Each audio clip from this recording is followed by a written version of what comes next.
ৰাজ্যত সংঘটিত হৈ থকা ট্ৰেডিং কেলেংকাৰীক লৈ এবাৰ শেহতীয়াভাৱে বিস্ফোৰক মন্তব্য কৰিছে বৃহৎ মন্তব্য কৰিছে মন্ত্ৰী পীযুষ হাজৰিকাই কৈছে ট্ৰেডিং প্ৰবঞ্চনাৰে সৈতে জড়িত সকলোকে পুলিয়ে পোখালিয়ে উঘালি পেলাম ট্ৰেডিং প্ৰবঞ্চনাত ৰাজ্যত শেহতীয়াভাৱে জড়িত কোনো খাৰি নাযায় বুলি মন্তব্য কৰিছে পীযুষ হাজৰিকাই আজিৰ দিনটোত ট্ৰেডিং কেলেংকাৰীক লৈ কি বৃহৎ মন্তব্য কৰিছিল এই মুহূৰ্তত প্ৰতিটো তথ্য জনোৱাৰ চেষ্টা কৰিম ব্ৰেকিং নিউজ এই মুহূৰ্তত ট্ৰেডিং প্ৰবঞ্চনাত জড়িত এজনো দোষীয়েও ৰেহাই নাপায় বুলি মন্তব্য কৰিছে পীযুষ হাজৰিকাই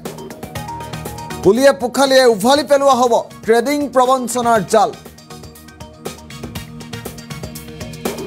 সকলো প্ৰবঞ্চকক আইনৰ জৰিয়তে শাস্তি প্ৰদান কৰা হ'ব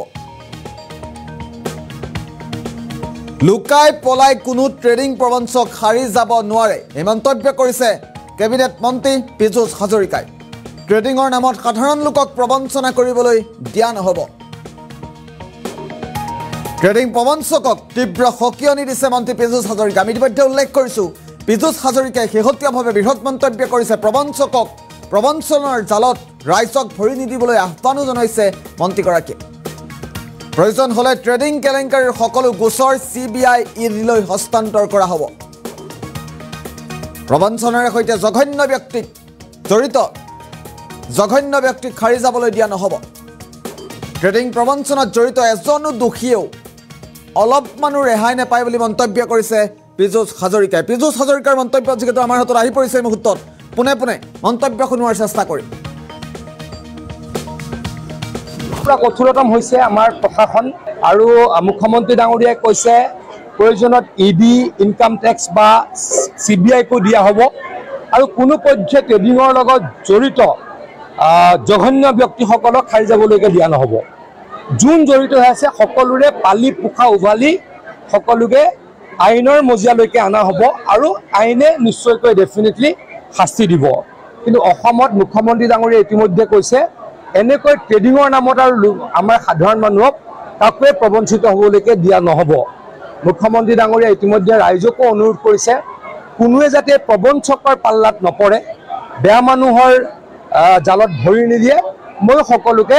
এই কথাটো নকৰিবলৈ অনুৰোধ কৰিছোঁ দেখিছে আপোনালোকে কঠোৰৰ পৰা কঠোৰতম হৈছে আমাৰ প্ৰশাসন আৰু মুখ্যমন্ত্ৰী ডাঙৰীয়াই কৈছে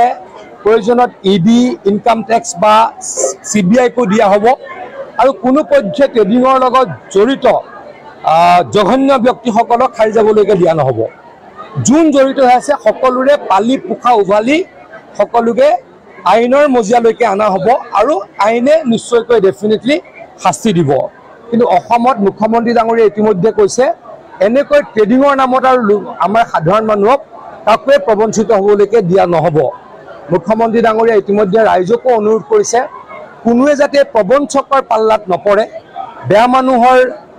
জালত ভৰি নিদিয়ে মই সকলোকে এই কথাটো নকৰিবলৈ অনুৰোধ কৰিছোঁ দেখিছে আপোনালোকে কঠোৰৰ পৰা কঠোৰতম হৈছে আমাৰ প্ৰশাসন আৰু মুখ্যমন্ত্ৰী ডাঙৰীয়াই কৈছে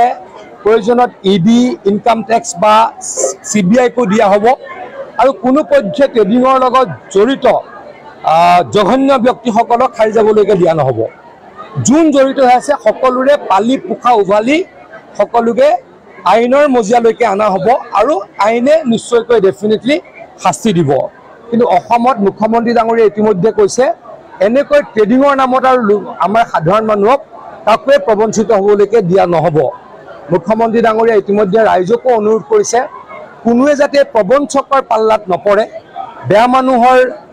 জালত ভৰি নিদিয়ে মই সকলোকে এই কথাটো নকৰিবলৈ অনুৰোধ কৰিছোঁ দেখিছে